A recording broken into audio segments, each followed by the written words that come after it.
Eshi galatooma maqaan koo Galaanee Ulqabaan jedhama kan inni irraa dhufe Finfinnee irraa. Maal dhugaa baataa Waaqayyo maal siif godhee? Eshi Waaqayyo wanti inni naa godhe waan baay'eedha waan baay'ee keessaa muraasa isaan dubbadha. Idaarii gaafa 18 as dhufe as Finfinnee kana bulee gaafa 19 waldaa kana dhufe na dhukkubeen kana dhufe kan na dhukkubu dugdan na dhukkuba kaleen na dhukkuba sukkaara naan jedhani sukkaara garuu yeroo muraasa fi narran turre kan na dhukkubu kaleedha cuggarradha dhibee dugdaatu na dhukkuba kana keessatti waggaa 5 waliin ture hospitaalli naan jiru bakka kan gilli keessatti special doctorii hedduu biraan dhaqe kan akka Buruk Landmark Tuquran Bassaalee kan inni jiru dhibee kana hundumaatiin mana qorichaa bebbeekamaa Finfinnee kenna yookaan biyya argee jiranii bakka hundumaa dhaqxee jechuudha. Dhaqeera umaa fooyyee tokko arganne gaafa nattammaatuun macarrashaa irratti gaafa mana yaalaa dhaqu isa dur immoo kan biraanaan jedhan isanii sukkaara jedhan. Ammoo sukkaara dabalameedha. Sukkaara jedhanii gaafa nuyi mana yaalaa dhaqu ulfaatina qannasi jedhu kana nyaatin jedhu nyaata bakka shiroodhumaan alatti wanti na nyaadhu hin jiru bakka. Hundumaa usin oowwan. Na dhoowwanii gaafa nas dhufu baay'ee na dhukkubaa fuulli koo kun dhidhii ta'ee dhagni koo muluun na dhidhii ta'ee as dhufe as bulee gaafuma barri irras ga'u inni fuulli na dhidhii ta'e narraa ka'e bakka. Yeroo mata dana geessu fuula keerraa gadi galuu jalqaba. Fuula koorraa gaggaluu jammaree. Mee harka keessatti buusaa Waaqayyoo galata galchaafee sabni Waaqayyoo. Tole. Gaafa kee kana gara sa'aatii 4 wayitti dhufanii maal taate eessaa dhufte kaa'imee jedhan gaafanii achi ba'uu akkana dugdan na dhukkubaa sukkaaraan jedheen bilisa torban dhuftu kottu dhugaa ba'i jedhan. Bilisa torban dhuftu kottu dhugaa ba'i siin jedhan. Naan jedhan. Tole. Maal taate? Sukkaaraan qabaa dugdi koo na dhukkubaa ulfaatinni kosoo 92 akkana dhiftu na kadhata. Waaw! Kanan barbaada laamantiis akkasii. Kottu nan irrisa. Yesus Kristos sana keessa jira. Ana miti sana keessa jiru sana. Sagaltamii meeqa? Sagaltamii. Abbaasin kana meeqa siifata ulfaatinni kee? Shantama. Maaliif? Waan baay'een irra qaqqabu ulfaatina kana dhibee akka waan meeqa ulaagaa meeqa na ulfaatina kana. Qoy madaaleen sii kenna. Shantama min jaataman sii kenna. Ish. Fudheera. Qabarka koo. Jesus name. Kai dafa. Kasar ka kiyo.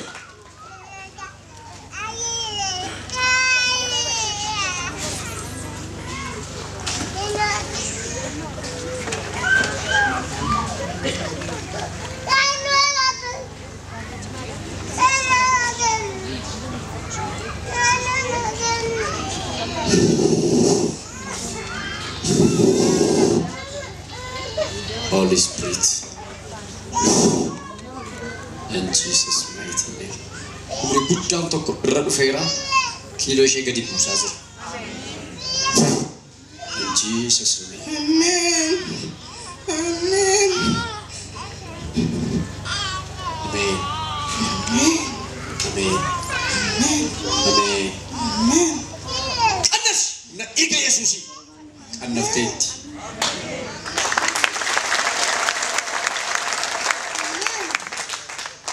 Arragali aqi mazzalami torbana raadu gabaati keefichi. Amen.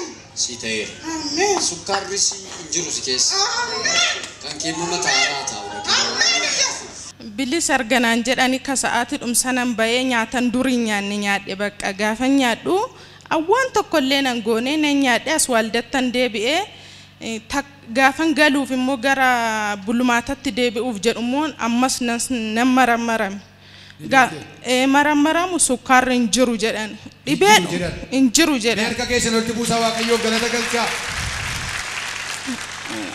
Gaafa kana immoo Finfinneetti gaafanii sanyoo deebi'uu kan gilliin dhaqe gaafan kan gillii dhaqu hunduma waan dhukkuba na keessa jiru marammarin jedheen. Dhukkubuma tokkollee hin qabdu jedhe. Dhukkuba tokko hin qabdu si jedhan. Mee ammallee Waaqayyoo galata galchaa.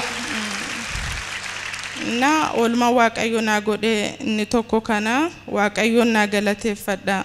Waaqayyo galateeffadhaa fi ni lammataa immoo obboleettii koo tokko biyya jirti hangafa kooti ishiidha dhukkubaa sukkaara qabdi giffiitidha cuggaarradha kaleedha bakka yeroo waggaa 5 ji'a 7 dhukkubsatte. Waggaa 5 ji'a 7. Ji'a 7 dhukkubsatte. Dhibee kana mara jechuudha. Dhibee kana mara bakka lafa deemtetti sa'aatii gimmaashan deemtuun kufti lafti maraanii yoo bilbilli biyya bilbilames waanuma shinduute natti bilbilan natti fakkaata. Yaa waaqayyo bakka istoodhuma shindu inanuma ajjeesi jedhee yeroo hunda bu'aa bakka yookiin fayyisi yookiin bakka anumallee ajjeesi bakka ishiin hindu inin jedha bakka yeroo hundumaa kadhannaa koo ture. Sababii dhibeen isheen tulfaateef isheen duura na ajjeesettaa jechuudha. Bakka na ajjeesin jedha toodhumaadhaaf abbaa qabnuyyuu kan barumsa ishii dhiisee haati keenyan dhukkubsatti kan nu barsiise ishiidha bakka. Sadarkaa kanaan kan si ga'e ishiidha jechuudha. Sadarkaa kanaan kan na ga'e ishiidha yeroo hunda bakka waldaa sababa ishiitiif hin dhaqanni guddaan ituudhumanas na dhukkubu kan ishiitiif hin dhaqa maqaa ishiidha hin dhaqa gaafa waaqayyo ta'e jedhe garuu numa ta'e gaafa footoo ishii erga naanaa kadhataniin booda toora qabannee obboleettii koon dhukkuba jedhee footoo fuuldura qabee gaafan qabu bilisa jedhan arku afaanum tokko harkarra kaanii. Footoo fiddee dhufte kan obboleettii gaafuma sana jechuudha. Namni waaqayyo ammas bilisa namni waaqayyo harkarra kaanii bilisa jedhan. Sanyoodhum sana gaafan Finfinnee deemaa jiru makiinaa keessa taa'ee atis bilisa anis bilisa anillee ilaalameera bilisa ta'e atis immoo boru deemiti walisoo dhaqi ilaalamin jedheen. Bakka gammaddeetun fudhattee maaksanyoo sana gaafa lafti baruushiin dhattee duma duraan qoricha itti laatanitti gaafa laalamtu doktorri irraa jeffate akkamitti fayyite maal akkamitti fayyite jedhan. Obboleettii kootu kadhata dhaqee na kadhachiisen fayyee jette doktoritti dabarsan immoo dagana akkamitti fayyite waggaamma kana sukkaaraaf giffiiti dhukkuba bakka 4 qabdi ishiin. Gaafa doktoriin immoo speeshaaliin immoo ka sa'aatii galaayee ginaan jedhan jettee naa bilbilte eegituma marammarammas jedheen eegdee gaafa immoo marammaramtu bilisa dhukkuba tokkoon qabdu qoricha bakka yaadaa gatteerti hin fudhatin jedhaniin. Waaqayyo galata galchaa ammallee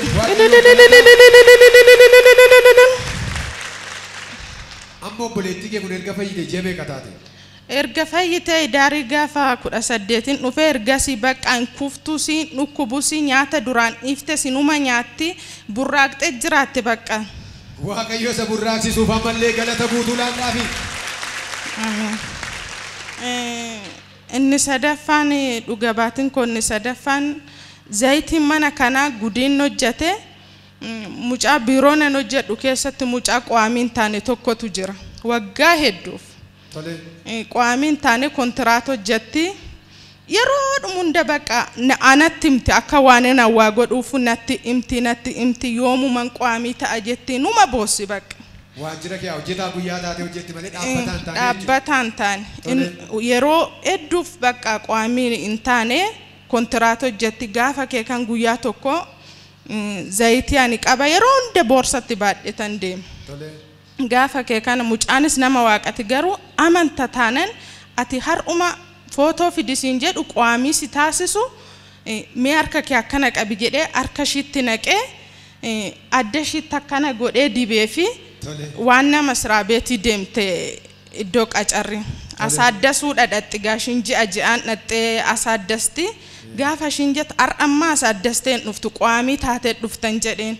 Haaromsiteen dhuftu warra dhaabbata taatee dhufta jedheen amiin jettee fudhattee deemtee gaafa achi dhaqxu duratti cabbaxuu miti namni gaafa waan nama siraabeetii dhatte sumatu nagaa jedhee taa'a malee namni nama cabbaxus hin jiru. Namni nama jalaa qabu hin jiru. Gaaf sana ka'anii alaafan hundu ammallee na cabbaxan jette harka ishiitti dibeef hin deemte. Ammallee ati dhaabbiin taane miti. Amma har'a footoo kee footoo 8 fidi waasii fidadhu dhaabbii taatertati jedhanii.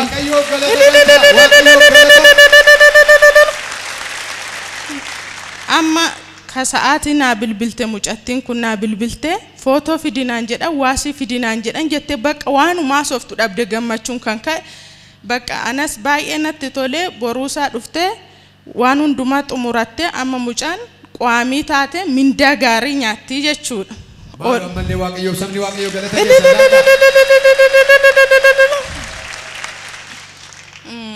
inni arfaffaan gaafumanii as waldaa kanaaf ijaarsa manaatiif jedhamee tuffachaatuma birrii 1,000 galchani. Akkaawuntii dhumaan irraa baasee galche sanarraa birrii muraasatu jira ture. Birrii 1,000 galchee toon ji'a lama gahin andur garuu mindaa fudhadhee dhugaa waaqa jiraata gaafa guyyaa 3 liqiin jammara. Liqiin jammaran mindaa salphaan nyaadhan. Girii ar'a liqeeffadhee gaafa torbanii yookiin biyya warrattan dawwala yookiin liqiin jammaran birriin nan ga'u barakaan qabu. Ar'a fudheen iddoo lixin dhaban birrii sana jechuudha. Amma abbaan manaan koo mindaan kemerree naan jedhutti jechuudha. Bakka anas na harsa deebi ofum kootiin birriinumti kun meerreen jedha. Ar'a fudhee borunnaan liqii jammarume kuni maaluma natti dhufeen jedha yeroo hundumaa jechuudha. Gaafa kee kanan buukii korraa baasee xiqqoodhuma buukii sanarras jira 1,000 galchine. Gaafa galchine 7 toon gahin birriin addata itti dabalame bakka. In dabalame. Ammallee waaqayyoo galata galchaamee sabni waaqayyoo kan keessan hunda dabalama. In dabalame. Indagana deebi'een immoo barakaa damooza yoon fudhee ji'a miti liqeessuun jammaramma immoo. Amma liqeessuu jalqabu. Dhugaa waaqa jiraata. Amma narraa feetu nan liqeessaa buukirraa baasne sanarratti buukirraa baasne sana dachaa miti parsantii dhumni balama siin jedhu bakka kana caala nu dabalame bakka. Ammallee waaqayyoo dhaabsata.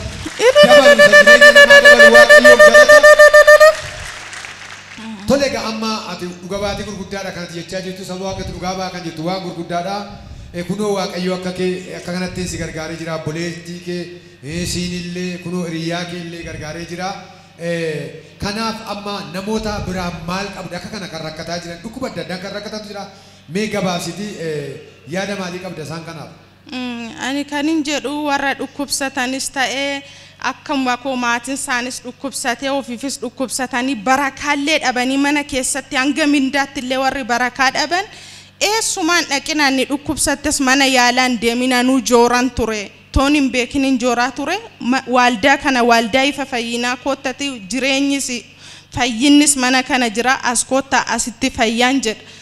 Isa dhumaa immoo gaafa waldaadha waan tokko kennanii kunoo nan ga'u kunoo xiqqoodha maalan qaban maalirraa kennan jedhina hin qusatina maan kan kennanii cilfaadhaan fudhatu annan arge narratti ilaalati. Waan qabda waldaadha kenna waaqayyo sakana na godhe fana jechan naan qata bakka keessattuu kan obboleetti kooti ana bakka waanuman jedhuun dhaba bakka galata malee annumaan fudhatu galatan galchaaf galata isaa haa fudhatu waaqayyo